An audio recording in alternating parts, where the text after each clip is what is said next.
दोस्तों ये जानकारी जो है शायद ही कोई जानता होगा। तो देखिए हम आपको क्या चीज़ बताने वाले हैं।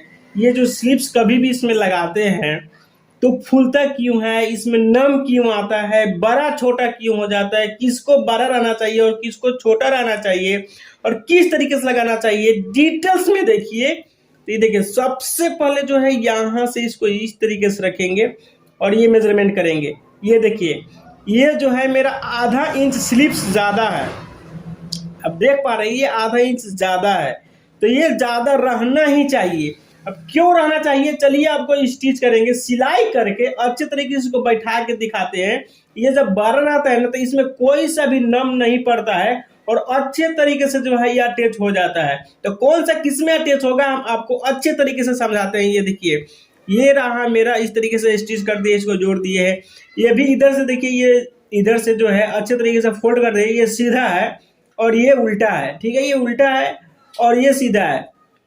अच्छे तरीके से देखिए और इसको मेजरमेंट करते हैं इस तरीके से। ठीक है, और ये देखिए ये खाल है और ये खाल है, तो दोनों एक साइड जाएगा, ये ज्यादा एक साइड जाएगा। दाहिना और बावां पहचानने का सबसे मेन तरीका है, अगर आपको नहीं समझ में आ रहा कौन दाहिना है कौन बावां है, तो ये खाल है ये खाल है, दोनों को आगे रख दो, अच्छे तरीके से समझ में आ जाएगा। तो ये देखिए ये खाल रहा और ये खाल रहा, जो पॉकेट है तो ये बावां साइड का हो गया। तो इसको हम साइड में रखेंगे और इसको स्टिच करके दिखाते हैं ये किस तरीके से सेट होगा।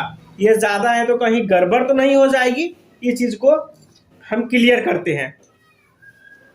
इसको जो है अब इसको इस तरीके से करेंगे और यहाँ देखिए यहाँ पे सबसे पहले क्या करेंगे, ये जो आपको पॉइंट दिख रहा है इस पॉइंट पे मात्र 1 सूत से 1.5 सूत इस तरीके से कम रखेंगे।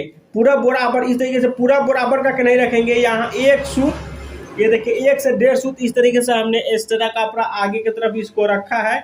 अब इसको यहाँ से एक पैर का कपड़ा सिलाई स्टिच करेंगे, स्टार्ट करेंगे। ये इतना स्टिचिंग करने के बाद नीडल को अंदर रखेंगे और फिर जो है फैब्रिक को इस तरीके से अच्छे तरीके से हैंड में इस तरीके से इसको कवर कर लेंगे। और इतना ध्यान रखिएगा ये जो ऊपर का पल्ला है मेरा, ये जो बॉडी है, बॉडी को हल्का खींचेंगे, इसको नम देंगे। बिल्कुल जरा सा महसूस भी नहीं होना चाहिए कि हम खिंचाव कर रहे हैं, लेकिन इसको स्ट्रेट हल्का खींच के ही रखना है।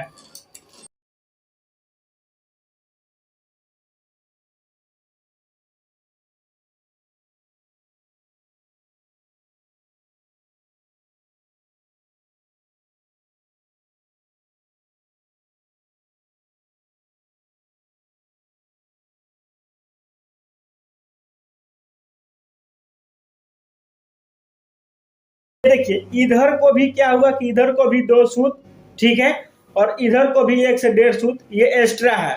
अब क्या फायदा होगा अच्छे तरीके से हम आपको दिखाते हैं। इसको ऐसे हम फोल्ड किए, ये देखिए इसको जो है अच्छे तरीके से इस तरीके से नाखून लगाएंगे। ये देखिए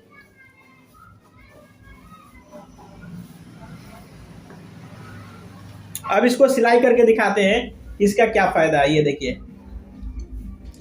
इसको हमने क्या किया कि इसको अच्छे तरीके से ऐसे बैठा दे। ये देखिए ये कवर कर लिया ना, पूरा कवर कर लिया, और इसमें जो एक्स्ट्रा कपड़ा होता है ऐसे करने पर ये ज्यादा होता है, सिलाई से ज्यादा ये होता है, तब बैठने के लिए उसको एक्स्ट्रा कपड़ा चाहिए ही। तो ये देखिए इधर के पूरा एक्स्ट्रा कपड़ा पकड़ लिया। अब इसको हम सिलाई करेंगे।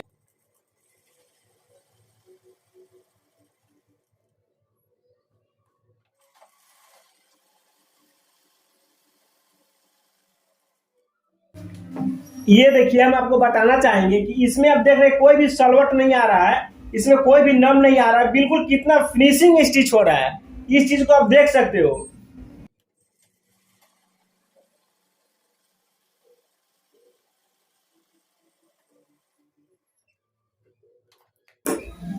ये देखिए आपको अब ये चीज समझाना चाहेंगे कि यहाँ देखिए यहाँ कोई भी सलवट नहीं आया है। अगर आप स्टिच करते हो, सिलाई करते हो, तो इस चीज को ध्यान रखना कि यहाँ पे नम आ जाता है। इस चीज पर ध्यान से देखिए नम आ जाता है। नम कैसे आता है, ये जब कम होता है और ये ज्यादा हो जाता है तो नम आना ही है। तो ये ज्यादा है और ये कम है, तो अच्छे तरीके से ये देखिए कहीं भी नम नहीं है और प्रेस पे अच्छे तरीके से ये चिपक जाएगा, ये हमेशा के लिए। अगर उस तरीके से सिलाई करेंगे तो नम प्रेस लगाने के बाद तो खत्म हो जाता है, फिर वैसा ही हो जाता है। तो इस चीज़ को फिनिशिंग रखने के लिए इसको ज़्यादा होना काफ़ी ज़रूरी है, मात्र आधा इंच। ओके, तो आप देख सकते हैं किस तरीके से हमने स्टिच के इसको सिलाई किया। तो सेम इसी तरीके से आप भी आर्म होल चाह रहा है वो शॉर्ट हो, कुर्ता हो, कोई भी चीज़ हो, आप इसी तरीके से स्टिच करें। आई होप आप स्टिच करके सिलाई करके मुझे बताइएगा कि कैसा हो रहा है, और ये वीडियो आप सभी को कैसा लगा कमेंट करके जरूर बताइएगा। और ऐसा कौन कौन सिलाई करता है कमेंट कीजिएगा कि इस तरीके से कितने लोग सिलाई करते हैं।